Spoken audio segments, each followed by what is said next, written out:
My name is Sandy Nussbaum-Giersick, and I'm pleased to be here tonight as your moderator. I'm a trained moderator from the Morris County PTAs and have had the opportunity to moderate at several towns in our county. I would ask that you all please rise so we can do the flag salute. Tonight, as you may know, there is one office to be filled for a one-year unexpired term vacated by Mr. Kumbaris when you go to vote on November 6th. You have two candidates on the ballot for that position. Additionally, in ballot order, Susie Golderer, Frank Neglia, and Judy Mayer are all incumbents running unopposed for their three-year seat.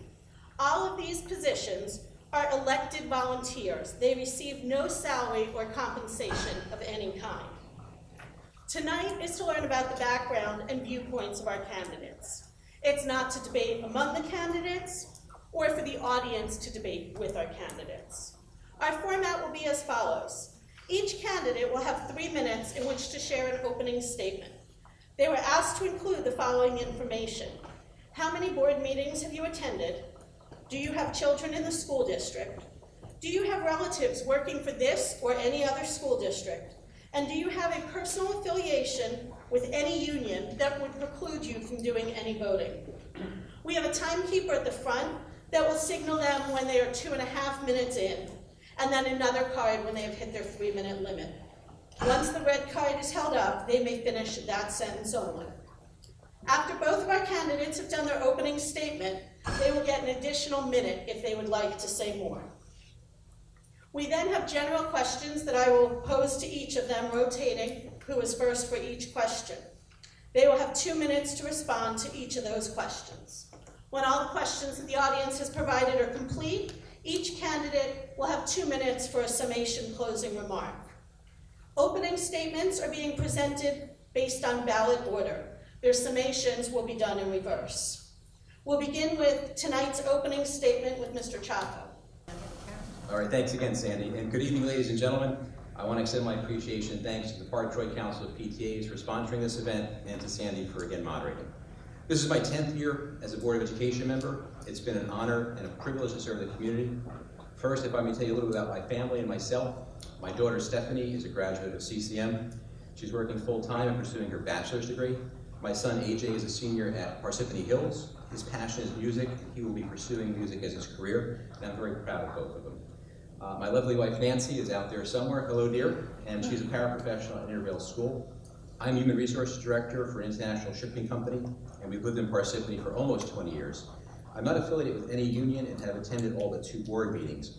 I am conflicted on a couple of the contracts because of my wife's association with the NJEA, but I would say over the last 10 years that has not been an issue, as we have many non-conflicted board members who can vote on those contracts. The question posed by the Park Troy Council of PTAs is about priorities, and there are many competing priorities that a board member will encounter, and it takes leadership, experience, knowledge, and common sense to know how to decide. We must ensure we are educating students who can be successful after they graduate and go on to college or into the workforce. This must be our focus, and I commit to you it will be mine. We continue to see improvements in most academic areas. Our students are learning, and this is validated by various measurement tools. I would encourage you to visit the district website and view the student achievement results presentation given by Dr. Giganti, and also review the district's goals as presented by Superintendent Dr. Barbara Sargent. One way to ensure we achieve our goals is to have a plan. This board did create a strategic plan to help us envision what the future should be for our children. We created that plan, are finalizing it, and implementing parts of it now. We have specific district goals that you can find on the district website to support the strategic plan. We also created a new district mission statement that is forward-thinking and inclusive. It's hard to get where you want to go without a plan, and I'm very proud that this board had the vision and courage to think strategically. We are now looking ahead to the year 2023 to ensure we have the resources today and in the future so that our children continue to excel. Technology is an important area that can enhance student achievement. We continue to review which educational software and hardware are appropriate. Our buildings are connected with upgraded Wi-Fi. Teachers have the latest educational technology at their disposal, and district administration can evaluate academic programs. We now have the appropriate technology to improve the student learning experience. When thinking about school finances, I am so grateful that our community is supportive and generous. I take very seriously the trust the community puts in me to ensure tax dollars are spent wisely. When I was elected to the board in 2014, the district's finances were not in good shape. A former superintendent's aggressive expansion of staff and unwise decisions regarding the financing of major projects left our district in a difficult financial position. It took hard work and some tough decisions to ensure that we put the district back on sound financial footing. And we have taken the necessary steps and have returned the district to financial stability. 2 more sentences. I'm sorry. Okay. We'll get back to that if you like. Thank you. Mrs. Von Aiken? Good evening. Thank you to the Parsippany Troy Hills PTA Council and the Board of Education for putting this evening together.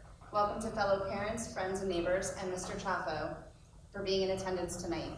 I am Kendra Von Aiken, and I would like to earn your vote for the Board of Education position. I have 2 kids. My daughter Lily is 10, and my son Robbie is 5. Both attend Northvale Elementary. Now that my son is in kindergarten, and I'm not dealing with preschool, 2 pickups and drop-off locations, I felt it was the right time for me to get more involved in our school community. I give back to the community as much as I can. I've been on the board of a nonprofit here in Morris County for over 7 years. I'm involved with my temple. I've been on the PTA since moving to town and help out as cookie mom to my daughter's Girl Scout troop. In my professional life, I work for a technology consulting company called Fortimize, implementing database solutions to mid-size and large companies in the financial industry. My role as relationship manager requires me to provide high-quality customer service to my clients. It also requires me to provide creative solutions, making clients think about how they operate in a different way than they did before. Prior to working there, I created and ran my own consulting company for 8 years. If elected to the board, I have 4 key issues I'd like to address: communication, safety, budget, and bullying. We all know the budget is a key issue our district is facing today, as our board is currently negotiating with the teachers for a new contract. Costs continue to increase year after year, and it is impacting the teachers, students, infrastructure, and programs within our district. I'm already researching options to bring new and innovative ideas to the district to better address these cost challenges. We need to ensure the programs our children have are not cut due to budget constraints, but we also need to balance that with maintaining the amazing teachers and staff we have in town, and reducing the need to increase taxes due to higher expenditures. Like so many other families, this is one of the key reasons my husband and I decided to move to Parsippany. Our high-ranking schools are a byproduct of the strong teaching and the dedicated work of the students and parents alike.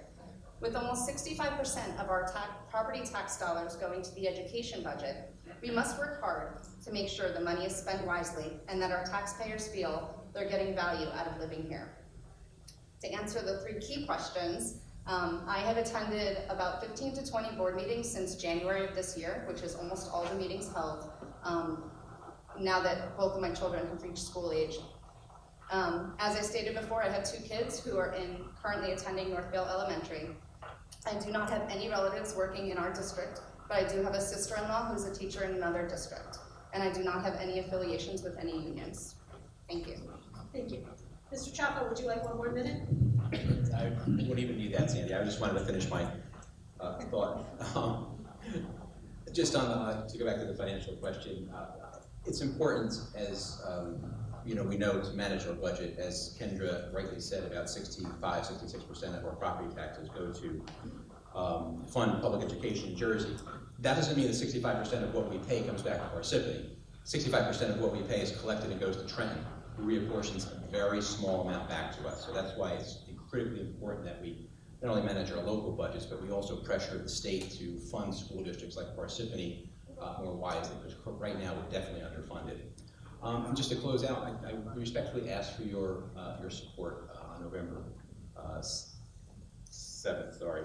6th, sorry, thank you, on Election Day. Thank you. Each candidate also received an opening question in advance that they have prepared an answer to. That question is, the PTA recognizes that as a Board of Education member, you have an educational responsibility to our students and a fiscal responsibility to our taxpayers. With that statement in mind, what would your priorities be as a member of our board? Kendra, if you can start for us. Most of that answer was in my opening statement, but I can elaborate certainly on that. So again, my key points are about communication, bullying, budget, and safety. Sorry. Certainly, safety has been a big issue in not just our district, not as much in our district, but really countrywide. I wish that wasn't the case.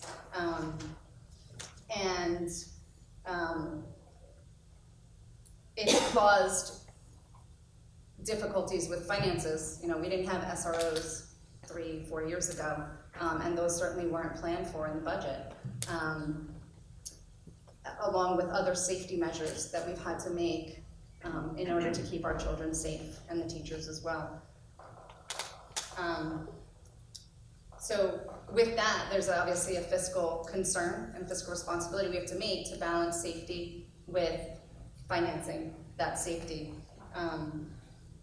Educational responsibility, you know, I want to make sure that our district maintains the high quality standards that we have today. And if there's even room for improvement, I certainly want to find a way to make that happen. And we have to find the right programs, the right mix of making sure that our teachers are happy and stay here and being able to bring in new teachers where needed, as well as find the right programs and mix of, you know, we don't have full control over the standardized test, that's at the state level, but finding other ways to make sure that the education program stays top-notch. Excellent, thank you. Andy?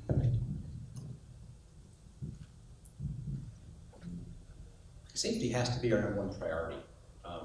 We can't educate students in an environment where they don't feel safe, either from outside threats or from within the schools in the areas of bullying. And this district has done a great deal in both of those areas, keeping bad people out of the schools and ensuring that we have the appropriate mechanisms and programs in place within to look at bullying within the schools. I'd like to say I'm proud that I was vice president of the Board of Education, and under the leadership of Board President Frank Neglia, working with former Mayor Gina Barbaria, we actually implemented and expanded the SRO program. It's a well-known fact that the best way to keep people safe who are in a building is to keep the bad people out of the building. So we've done a lot to harden our schools. We've put a lot of different processes in place within both the elementary and secondary schools, and of course expanding our SROs, our police officers, a Parsippany officer who is our security director. So that's one of the major goals that I have and will continue to have, and it is my #1 priority. The overall student experience is important too, and I think that's why our strategic plan is so important. To really talk about a holistic approach to how students are educated and how the school district interacts with them. And this is crucial because it does lead to academic performance, right? At the end of the day, we want to see our students excel academically in the school district. So if they're kept safe, if they feel like they belong to a larger family, then they're going to ensure that they're able to learn. And the budget is an interesting component of the education program. So we have great ideas, we have to fund them. And about 85% of our budget is non-discretionary. It's teachers' salaries and benefits, staff salaries and benefits. It's things like insurance, it's mandated programs. So only 10 to 15% is actually discretionary that the board can actually do things with. And we allocate those things like to transportation, to student programs. So managing that budget in a very frugal way is extremely important to support all the things that we want to do. Thank you, Andy. I'm going to begin reading the questions that we've received from the audience, and while it may seem a little strange, with just 2 candidates to ensure that we rotate who goes first and who has the opportunity to be second, what will happen, even though Andy just finished, Andy will go first, then Kendra will answer, then Kendra will get a new question. So even though someone's going twice in a row, it really is a rotation. So with that, Andy, our first question from the public is, what is your vision for the school district over the next 5 years? Sure. As I left off with my last comment, the budget really is our financial plan to the future. We have a strategic plan that looks out 5 years, so we're really looking at now 2023. And we have a wonderful superintendent, Dr. Barbara Sargent, who has taken that strategic vision that we put together with students, staff, parents, and all stakeholders within the town. And the goals that the superintendent has now created help us get to that place where we want to be. Academic achievement is certainly one of those things that we have to focus on. Maintaining a prudent fiscal budget is another area that we want to focus on. Expanding student programs where we can is certainly something that we focus on. Special education has been something I have focused on since 2005 when originally filling out the board. And it's an area I think that makes Parsippany special in New Jersey, a wonderful special education program. And in fact, oftentimes you'll meet parents who are moving into the town, and the reason they stayed is because we have a great special ed program. So those kinds of items I want to see continue and to expand. I think there's still more we can do with school safety and security. There's still more we can do with making our buildings more difficult for people to get into. And if re-elected, those would be my priorities for the next year.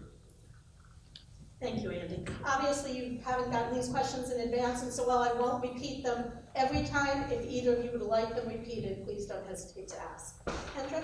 Thank you. So part of my vision over the next 5 years would be, again, kind of leaning towards my strengths, would be to enhance and expand the technology we use. We use technology wonderfully. There's always room for expansion, and certainly technology is going to continue to change over the next 5 years, and we need to find a way to keep up with it without breaking the bank. I would also like to figure out how to incorporate a larger pre-K program. I know, again, that costs money. Where are we going to put these kids? We're already kind of popping the seams, so to speak. So, you know, giving 5 years, I feel like that would be a good thing to focus on and spend some time figuring out how to make that achievable. Great, thank you. Our next question is pretty much the opposite of what you were just asked. So we'll start with Kendra, and it's, in your view, over the last 5 years, what has the district done well, and what do you feel they've done poorly that you'd like changed? Right. So part of this is a challenge. My family's been in the district for 3.5 years, really in the school for 3. Since my daughter started, we started in May, so we didn't change over. So I don't have the full 5-year history, but for the time that we've been here, we've been very, very pleased. My daughter has done very well in school, and we've collaborated with the teachers where we needed to. I know that in the last year or so, we've dealt with lead water results, and I know that the district was very proactive in getting those results based on what was going around across the state and across the country, and I respect and appreciate that they were proactive instead of waiting for it to get really bad. So I see that as a big positive. I also know that Dr. Sargent is a newer superintendent, and that was a very amazing catch to get her and bring her into the district. I can't really speak to a lot of the negatives, again, because I haven't been here long enough. So I will defer on those. Excellent, thank you. Andy? Sure, thanks, Sandy. I'm trying to put this politically correctly. It's difficult to understand the impact to a school district when a Board of Education acts in ways that aren't in the best interest. And when you have a chief school administrator who is very misguided in their decisions that impact the district. And I would say those two things, dating back 5 or so years and even up to about 3 years from this point, really negatively impacted the district. We saw a budget that was out of control. We saw very low morale with our teachers and staff. And it really took a lot of focus to, one, hire the right academic leader. First, in Dr. Seitz to come back to this district as someone who knew the operations and get us back on the right footing, and then certainly with the hiring of Dr. Sargent to be our chief school administrator. So that's in the past, thankfully. What I would say the district has done well in the last 5 years is we really have, and I'll go back to that strategic plan, created a vision for this district that will take us to the future. And we've put our budget back on good financial footing. We went to our auditor and said, take a look at this, project out 5 years, and tell us what we need to do to make sure we're financially sound. We've increased technology. We've first put iPads and improved connectivity in all of our school buildings. Now we're transitioning to Chromebooks. It seems where the academic community is going to.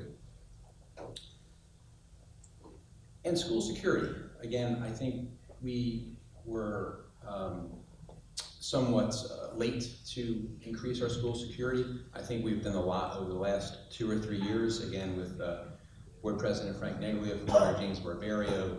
We really have a great relationship with the police force. And public safety is a police thing, it's not a school board thing. We want to make sure our kids are safe. We're not experts in public safety. The police department is, and they have been absolutely wonderful to work with. Excellent. My next question will go to Mr. Chaffo first. And it says, we know how the state views the results of PIKE tests in regard to teacher performance reviews. How do you feel they should relate to teacher performance reviews? I think they're woefully inadequate, and we should eliminate PARC as soon as we can. Thank you. Mrs. Bonnigan? While I'm not a teacher, I do have teachers in the family. I have always thought that the test results, standardized testing, has been tied far too tightly to teacher evaluations and performance for many, many years, probably even since I was a kid. I know I am a good test taker. I know there are plenty of kids that are not. And I don't think it's fair to judge a teacher, let alone that student, on a test. I think it has to be more equally valued across what happens throughout the school year and the growth of that child over many years. I'm sure there's studies out there. I don't know them, but I'm happy to read them. But I don't think it's fair, again, to rate our teachers and judge their raises and their performance and their longevity over one day. One day that a kid gets really nervous to take this test that weighs so heavily on them. It's not like an SAT that's going to get them into college. It's a test to judge how they're doing over the school year. So I think that we need to lighten that load on the teachers and the students alike, and find better ways to evaluate our teachers. I don't have those answers, but I want to help work towards that. Wonderful, thank you. So Kendra, we're going to give you the next question, which is what do you feel are the district's greatest capital needs right now, and how do you think those needs should be addressed? Great question. So I know I've heard from lots of parents and some kids as well that air conditioning isn't prevalent across all the schools. Some have it, some don't, some rooms have it, and the rest of the school doesn't. I would like to see how we can find funding to get it across the schools. While I know it's only a couple of weeks a year that it's affected, I hear from teachers and students as well how it really impacts their focus. And if they're not focused for a couple of weeks or a few weeks a year, it's going to greatly impact the entire school year and their performance on both sides, the students and the teachers. So that's one area.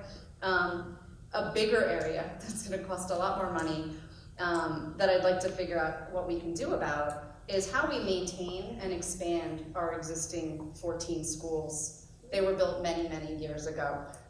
They're old. We are experiencing in some schools, not all, overcrowding or getting close to it. So whether it's building a new school, finding a place in town to build one, or expanding the existing schools, these are huge capital purchases, but I think they are a very large need for our district. Thank you. Andy? Thank you, Sandy. I was on the board when we passed a $48 million referendum that did do exactly what Sonika said, expand and improve our schools.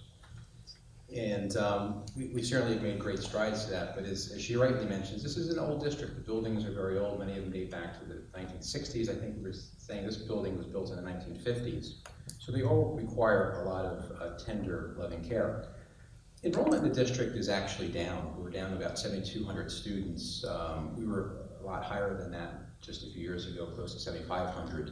So the issue of the overcrowding is not necessarily expanding the schools, but it's a realignment of the sending areas that go to the various elementary, middle, and high schools. I think that does have to be done. We do have a plan to address that. We're working with the township, with their demographer, to better understand what that looks like, and we will most likely have that proposal within the next year. At our last board meeting, it was a working session where the board set its own goals for the next year. I proposed a resolution to add a referendum at some point in the future. It might not be next year or the year after, to address things like air conditioning.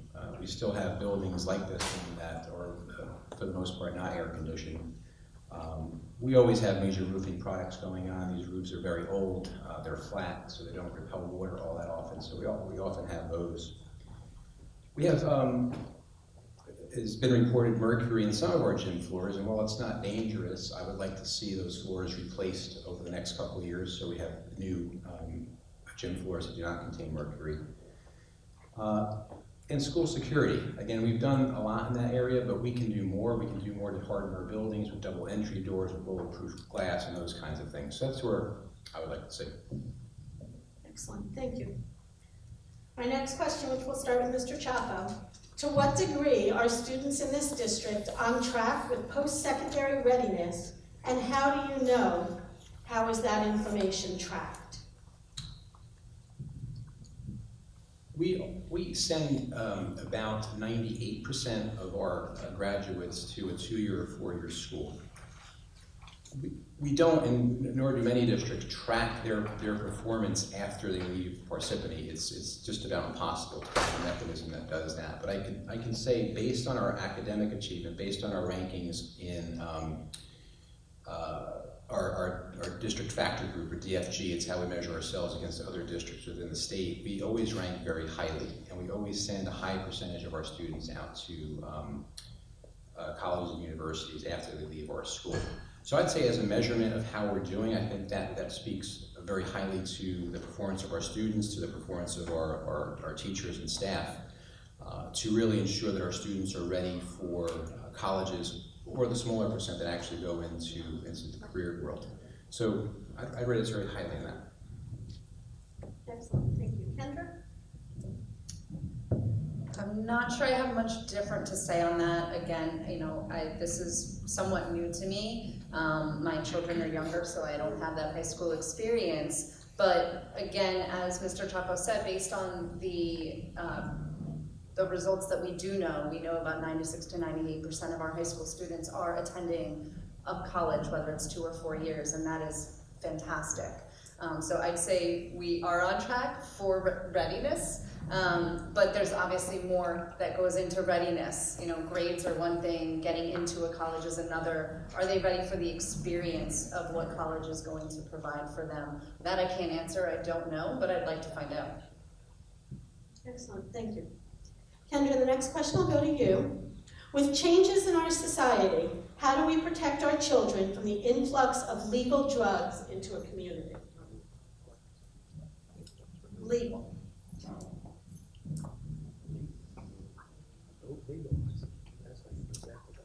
That's a great question. So I think part of this is going to be dependent on how the laws are written and how the school systems respond to those laws. If it's legal, is it allowed on campus? If it's not, then we need to enforce that it's not.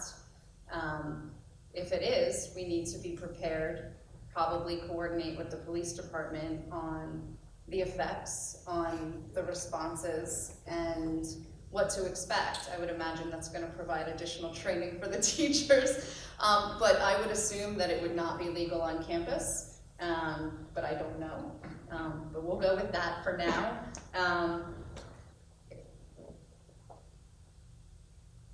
I think we're close to it happening, just based on what I hear in the news. And I think if we're wise, as the Board of Education, if I'm elected, we would want to get ahead of this and really study up and learn and get with our police department and get with other elected officials to figure out, what does this look like, what does this mean, and how do we prepare for it? Great, thank you. Andy? If I'm understanding the question correctly, I think it's probably dealing with the opioid crisis that the country faces. And if I'm not understanding correctly, I apologize, but I'll answer that because that's, I think, the intent of the question. There has been a lot publicized in the news lately about the opioid crisis in the country. And from the federal level, President Trump is about to sign legislation that will provide sweeping changes to how we confront that at a national level. Just, I think it was two years ago, and I'll look to my other board members, Mayor Barbario hosted through the Morris County Prosecutor's Office a presentation at Town Hall on the opioid crisis, not on the national level, not on the state level, but on the county level and how it affects people right here in Parsippany and Morris County. And the numbers are astounding. We just don't realize the impact of legal drugs on our society. And it often happens where there's a prescription that was filled and somebody gets a hold of it and they begin taking these pills. And quite quickly they become addicted to whatever that opioid is. And the people who spoke, the people who were recovering addicts, or the people who were parents who lost loved ones through the opioid crisis, was really heartbreaking to see. And as it relates to the school district, we have programs within the school district to ensure students are well educated on the dangers of drugs in general, legal and illegal. We have guidance counselors, we have our SROs, we certainly speak to parents about that when we can. So we try to bear all forces at our disposal to ensure people are aware of this crisis. They know what to do. They know if they have legal drugs that they want to dispose of, how they can do that in the police department. And it is a serious crisis, it's a heartbreaking crisis. Thank you. And your next question will go to you, which is, what are your concerns with overcrowding in our schools?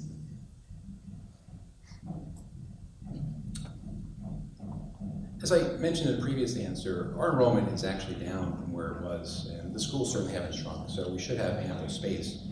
The issue is where people in town are living and what areas of the town have been developed over the years that have school-age children. So we've seen developments along Route 46. There's a planned development at 1515, Route 10 to put in a shopping center, as well as quite a few, but I think the number escapes me, units that may have additional school-age children. So what the district needs to do, and we are partnering with the town who is already doing a demographic survey, so we understand where people reside in the town.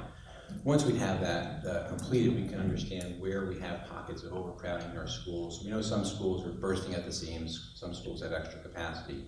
And when we have that data, we will, I'm not going to call it redistricting because that gets everyone really nervous, but I'll call it a realignment, a slight realignment of where our neighborhoods send the kids, so that we don't have kids from one district having, or families from one district, one location in town having kids in two different schools. We want to avoid that at all costs. So this realignment will help that. I would say we'll be in a position to do that within the next year, and I will not use the word overcrowding. It will better allocate the resources that we have at our disposal with our buildings to accommodate the enrollment that we have with our students.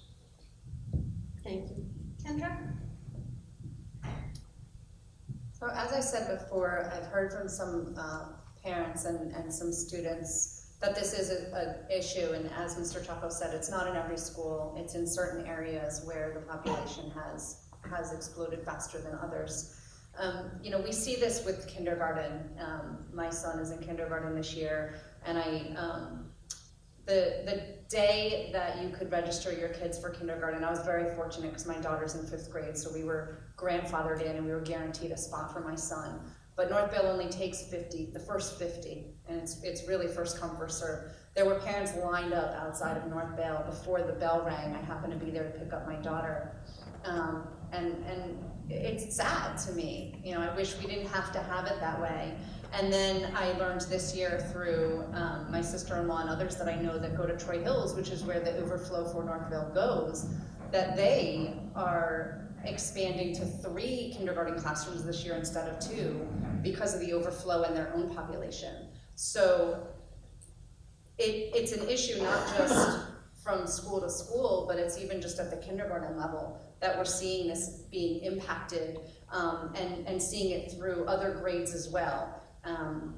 So, where my concerns would be is, one, shifting kids around. I know it's only kindergarten, they come back, they miss their friends, the kids that are left behind and the kids that get moved. And really also the teacher-to-student ratio, or the student-to-teacher ratio. The more students per teacher, it's harder for the teachers to teach and keep the kids focused, and it's harder for the students to get the attention that they need. And also a safety concern. If there's too many kids in a school, there's too many kids in a classroom, that leads to additional safety concerns as well. Great, thank you. The next question, I think you both answered in a variety of ways, but I'll give you another chance to expand since somebody from the public asked. And it's, what do you think makes you qualified to be a board member? So Kendra, we'll start this one with you. You're stealing my closing statements. I won't read that though. So first off, I'm a parent, obviously. I'm here for a long haul, that kindergartner.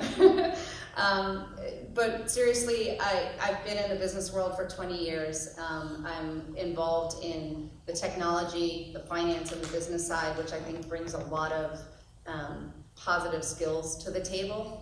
I've been, as I said in my opening statement, I've been on the board of a nonprofit for, it's probably 8 years now, I said over 7. It's probably been more than 8. I'm the treasurer for the last 2 of that organization. So been through budgets, been through audits. None of that is new to me. And really looking to bring some new ideas to the table. I know that Mr. Chaffo has been on the Board of Education for about 10 years. So he has that leg up on me, but there's also something to be said about coming in as the new person with fresh ideas and seeing things from a new standpoint. Thank you. Mr. Chaffo? As I briefly mentioned in my opening statements, I'm the HR director for North America for an international shipping company. So being in that role, I deal with people from all walks of life, a very diverse population, and I have an expertise in organizational development, which I think allows me to understand how a school district works. I can understand how a large organization works. Thinking back to 2006, 7, 8, I was the chief spokesman on most of the labor contracts negotiated in the district. And while, this is a part-time a volunteer position, there were weeks where I would be spending 20 hours a week consistently on labor negotiations because we had so many contracts. I think that experience is really invaluable. In 10 years, you learn an awful lot. You learn what works, you learn what doesn't work, and I absolutely agree with Ms. Van Aken in terms of bringing in new ideas to a Board of Education. And if she were running for a 3-year term, I would say that's a really good thing to have in mind. The concern I have with the 1-year term is that the Board of Education is a very complex organization. You have mandated training, you have things you can and cannot do, you have lots of policies to learn and understand, you have a very complex financial budget. And in a 1-year term, it becomes very difficult to learn as much as you can and then have an impact later on. I think the first year, and most of us would attest to who are on the board, you really just are learning what to do. You're learning what questions to ask, what to be aware of, before you can actually start adding value by bringing your ideas to the table in the school board. Thank you. Our last question from the public also has been touched on a little bit, but we'll give you another chance to expand. Mr. Chaffo, for school security, what are your thoughts on our current security and what improvements would you like to see made? And again, Sandy, I'll answer briefly because we really have touched on this to a great degree. We conducted a security assessment with an outside security firm about 3 years ago, and that person came in with lots of great ideas. It would cost somewhere around $6 million to implement all of the building improvements that he had suggested to harden our schools. And that's one of the reasons at our last board meeting I did propose a referendum to look at substantial facilities enhancements, whether it be air conditioning, gym floors, or school security. So I think that is something that we have to pay some more attention to and devote more resources to. one of the things I took from that report, and we talk about it often, is that the best way to keep people safe in the building is not let the bad guy in. So, how do we do that? The police officers can only do so much. They are outstanding, but the buildings are large. There are multiple entry points. So we need to harden how people access the building. We need to have better security processes to ensure that people coming in or being buzzed in are legitimate. We have a new document scanning equipment that we're going to be putting in the vestibules of our buildings that will allow us to do that to a better degree than we do it now, but it's still not perfect. We really have to educate our staff and students about school security. We tend to have a heightened sense when there's a tragic event in the country, and then we go back to the same ways we've always done things. So we need to really keep student safety at the forefront. Excellent, thank you. Kendra?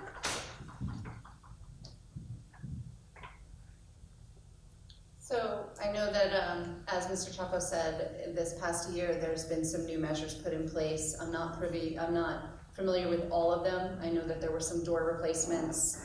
I don't know which schools, I don't know what type, but I know that that was put into the budget for this year or over the summer.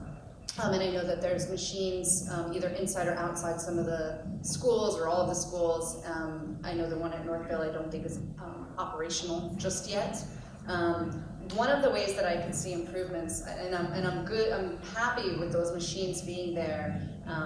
When we lived in Denville prior to here, when you walked into the building and into the office, you had to scan your license and it printed out a badge for you, and you had to scan it again to check, or push a button to check out. And I liked that, and that was 4 years ago. So I'm glad that we're going to be doing this. One of the major improvements that I'd like to see, kind of in conjunction with that, is better entryways. Again, what I know best is the school my kids go to. So at Northville, when you go in the front door, straight ahead is one of the 2 main hallways. There's nothing stopping you. So if I'm a rogue person, as soon as I get buzzed in, hopefully I wouldn't get buzzed in, but if I did, I can go straight to the 3rd, 4th, and 5th grade hall, actually 4th and 5th grade hall, which isn't good. The office is off to the right.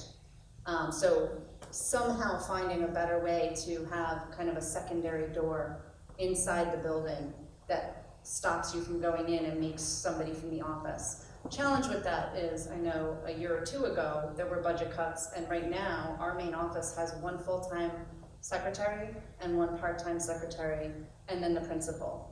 And the principal obviously isn't always in the office. Hopefully he's wandering and checking out what's going on in the building and in the classrooms. So there's a lack of staff there to facilitate somebody walking out of the office where there might be a parent or a child in there and seeing what's at the front door. So finding a balance, and I know every school is also set up a little bit differently. So assessing each school and figuring out how we can make a better entryway. Excellent, thank you. That's all the questions we have for the public. So at this point, we're going to ask you each to begin your closing statement. We'll start with you, Ms. Van Aken. Thank you. Parsippany has one of the best school systems in the area, even the state. We've been highly ranked across various publications for several years in a row. We live in a desirable town due to the school district and tax rate. Some may say there's not much that needs to be done because we're in such great shape. I say there's always room for improvement. There are economic challenges our district continues to face that are not going to disappear anytime soon. In the past couple of years, we've added school resource officers to the budget due to the increase in school shootings across the country. These were not planned budgetary line items until they needed to be. We didn't have years to set aside money. Our infrastructure is aged, and we need to continue to maintain the schools and make improvements to them. Some schools are facing classroom shortages and high student-to-teacher ratios due to increased demand for enrollment. With the success of our school system and the continuing growth of our town, these problems are likely to become a greater burden. Further, I believe in open communication in all aspects of my life, and if elected to the Board of Education, I will work to include that here too. As I've been getting out to connect with the community during this election period, I've been having conversations with the community about their concerns with the school system. I welcome these open conversations and hope to have many more of them in the future. I would love to see more people attending Board of Education meetings, getting involved in the growth of our programs. I look forward to working with the 8 other members of the Board of Education and our Superintendent, Dr. Sargent, on fostering creative solutions to today's problems we face, as well as ways to further expand and enhance on our successes. As I stated earlier, I have 2 kids in early stages of their education here in Parsippany. I have a long-term investment in both the education system and property taxes for this town. I ask for your vote on November 6th to place me on the Board of Education to serve you and the students of this district. Thank you. Thank you, Ms. Malika. Mr. Chapa. Thank you, Sandy, and thank you for everyone who turned out tonight. This is the greatest turnout that I can remember in the last 15 years, so I really appreciate the interest in the school district. Just reflecting back on my 10 years on the board, I asked myself, did I get every decision I made right? And the answer is absolutely not. However, every decision I did make was with the best interest of the students, the taxpayers, the staff in mind. And some of the accomplishments that I'm proud of, I mentioned earlier. So creating a strategic plan, I can't emphasize that enough. Entering into a shared services agreement that was innovative and that can provide improved security to our schools and our students. Balancing the needs of the students with the fiscal responsibility of developing a sustainable budget. I'm not only proud of my work, but those of my board colleagues, many of whom are here tonight. Together in a friendly and collaborative way, we continue to enhance and improve our school district. We don't always agree, and we often have heated debates, but the trust that we have in each other to have honest discussions about this district is astounding. And I want to extend a special thank you to Board President Frank Neglia, who encouraged me to come back and run for the Board of Education in 2014. And also to my original running mates, George Blair and Tim Barrios, who will forever be tag 456. I'm delighted to say that our student achievement continues to excel to the extent that Parsippany ranks in the top 20% of New Jersey school districts and test scores. Parsippany was just ranked the best place to live in New Jersey by Time Magazine. Additionally, Parsippany was listed in the top 50 places to live in the U.S. by Money Magazine. Money Magazine went on to say, and I quote, Parsippany schools had among the highest scoring of any New Jersey locality evaluated, unquote. I want to continue that success. I want to see that every student is successful. I want to ensure that we maintain our financial stability. I want to continue to listen to you, to our administrators, to our faculty, to our staff, to our taxpayers, all of our stakeholders in town, and to ensure that we have policies designed to achieve our collective goals. And I respectfully ask for your support by voting for me on Election Day, Tuesday, November 6th. Thank you very much. Would you like an additional minute, either of you? So I would like to extend my thanks to both of you for coming out, not just tonight, but for your desire to step forward and make a difference in Parsippany. Regardless of the election results, I hope you'll use this as a stepping stone to become more involved in our schools and our community. A few thank yous for this evening: to Parsippany High School for hosting us, to Video on the Go for coming and taping us this evening, for Anya Scheifold, Liz Cadian, and the entire Park-Troy Council of PTAs for organizing this evening, and most importantly, to the people of Parsippany for their interest and support in our schools. As a reminder, November 2nd is your final day to request a vote-by-mail ballot, formerly known as an absentee ballot. Those of you with college students away from home, this is a great way to ensure that their vote counts as well. Polls will be open 6 a.m. to 8 p.m. on Tuesday, November 6th. I leave you tonight with this thought from humanitarian Arnold Glassow. A good leader takes a little more than his share of the blame and a little less than his share of the credit. Who do you see as our next good leader? Thank you and have a great evening.